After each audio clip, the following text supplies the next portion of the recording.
ઝઘડિયાથી પસાર થતા સરદાર પ્રતિમા ધોરીમાર્ગ પર ઝઘડિયા સેવા સદન પાસે ધોરીમાર્ગ પર ધોવાણ થયું.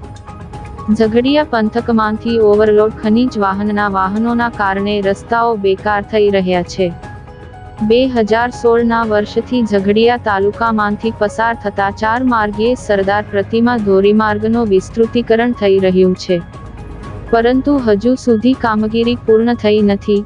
ત્યાં તો ઠેર ઠેર ગોબાચારીના પોપડાઓ નીકળી રહ્યા છે.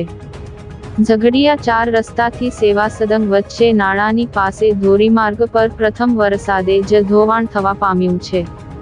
ખૂબ મોટી માત્રામાં માટી ધસીને નીચે ખાડીમાં ધસડી પડી છે, જેથી માર્ગોનું બાઉન્ડિંગ તૂટી ગયેલ છે. જો તેનું તાત્કાલિક સમારકામ કરવામાં નહીં આવે તો ધોરીમાર્ગ તે જગ્યાએથી વધુ ધોવાશે તેમાં કોઈ બેમત નથી. સતત વ્યસ્ત રહેતા અને ઝઘડિયા તાલુકામાંથી પસાર થતા સરદાર પ્રતિમા ધોરીમાર્ગ પર ખૂબ મોટી સંખ્યામાં 24 કલાક વાહનોની અવરજવર રહે છે, ત્યારે માર્ગ અને મકાન વિભાગ સત્વરે આ ધોવાણ થયેલ ધોરીમાર્ગનું બાઉન્ડિંગ ફરીથી સમારકામ કરી મજબૂત બનાવે છે તે ઇચ્છનીય છે.